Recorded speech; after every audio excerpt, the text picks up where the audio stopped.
बहुजनांना न्याय व हक्क मिळवून देण्यासाठी सामाजिक एक लढा बहुजन माझा। शिवसेना रिपब्लिकन सेना युती सज्ज। लवकरच उमेदवार मुलाखती। गोरगरीब कार्यकर्त्यांना मोठी संधी। इच्छुकांनी तात्काळ संपर्क साधा। युतीची निवडणूक मोहीम सुरू। सामान्य कार्यकर्त्यांसाठी दारे खुली। लवकरच मुलाखती। तयार रहा। रिपब्लिकन सेना सांगली जिल्हा कार्यकारिणीची बैठक संपन्न। रिपब्लिकन सेना सांगली जिल्हा कार्यकारिणीची महत्त्वपूर्ण बैठक बहुजन संघटित कामगार संघटनेचे कार्यालय 100 फुटी रोड व्हाईट हाऊस हॉटेल शेजारी विश्रामबाग येथे संपन्न झाले। बैठकीचे अध्यक्षस्थान जिल्हाध्यक्ष माननीय डॉक्टर शंकरदादा माने यांनी भूषवले।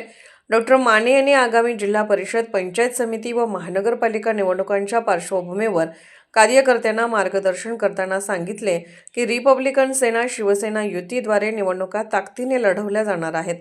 सर्व पदाधिकाऱ्यांनी आपल्या भागातील ताकदवान उमेदवारांची तातडीने पडताळणी करून त्यांना मुलाखतीसाठी सादर करावे। तसेच बाबासाहेब आंबेडकरांच्या साहजिक असे सत्ताधारी बना अभियानाअंतर्गत निवडणूक लढवण्याचा निर्णय जाहीर करण्यात आला। बैठकीत नव्या पदाधिकाऱ्यांचे स्वागत करून त्यांना पुढील वाटचालीस शुभेच्छा देण्यात आल्या। संघटना बळकट करण्यासाठी तालुका संरचना, निवडणूक तयारी आणि पदभार सोपवण्याचे विषय चर्चिले गेले। प्रमुख उपस्थित पश्चिम महाराष्ट्र सचिव माननीय फारुक ककमरी, जिल्हाध्यक्ष माननीय डॉक्टर शंकरदादा माने, महिला जिल्हाध्यक्ष श्रीमती उज्ज्वला धोत्रे, युवक जिल्हा अध्यक्ष माननीय संतोष वानखडे, उपस्थित पदाधिकारी माननीय अरुण धेंडे, माननीय संदीप धुमाळ, माननीय महेंद्र कांबळे, माननीय संतोष रोकडे, माननीय अनिल चौधरी, माननीय चंद्रकांत भगत, माननीय प्रशांत कदम, माननीय शहाजी केंगार, माननीय शैलेंद्र आयवळे, माननीय अमोल सावंत, माननीय आकाश लोंढे, माननीय परशुराम यादव, माननीय सुभाष कांबळे, महिला आघाडीतील उज्ज्वला धोत्रे, प्रीती दबडे, आकाशवाणी काठे, प्रज्ञा गायकवाड, राखी शिंदे, सविता माने, रेश्मा वनखंडे, सोनाली कांबळे। बैठकीत सर्व कार्यकर्त्यांनी सक्रिय सहभाग नोंदवला। सगळ्यांना क्रांतिकारी जय भीम, जय शिवराय।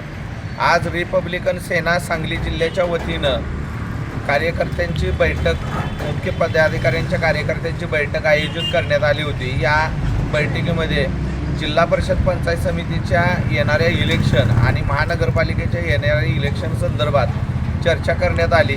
त्या दृष्टिकोनातून आज महानगरपालिका क्षेत्र अध्यक्षपदी प्रशांत कदम यांची निवड करण्यात आलेली आहे आणि शहराध्यक्षपदी शाहरुख ककमरी यांची निवड करण्यात आलेली आहे। मिरज शहराध्यक्षपदी शाहरुख ककमरी यांची निवड करण्यात आलेली आहे। या निवडी करण्याच्या पाठीमागचा उद्देश जे महानगरपालिकेची इलेक्शन आहे ती इलेक्शन आम्हाला ताकदीनं लढायची आहे आणि आमच्या पार्टीच्या माध्यमातून रिपब्लिकन सेना आणि शिवसेना अशी युती करण्यात आलेली आहे आणि या युतीच्या अनुषंगानं लवकरच एक 8 दिवसामध्ये आम्ही तारीख डिक्लेअर करून इच्छुक उमेदवाराची जिल्हा परिषद, पंचायत समिती आणि महानगरपालिका क्षेत्रातल्या इच्छुक उमेदवारांच्या मुलाखती घेण्याच्या दृष्टिकोनातून चर्चा केली जाणार आहे आणि आज त्याबद्दल प्लॅनिंग करण्यात आलेलं आहे। बहुजन माझा चॅनलला क्लिक करून बेल आयकॉन दाबून सबस्क्राइब करा आणि अपडेट रहा।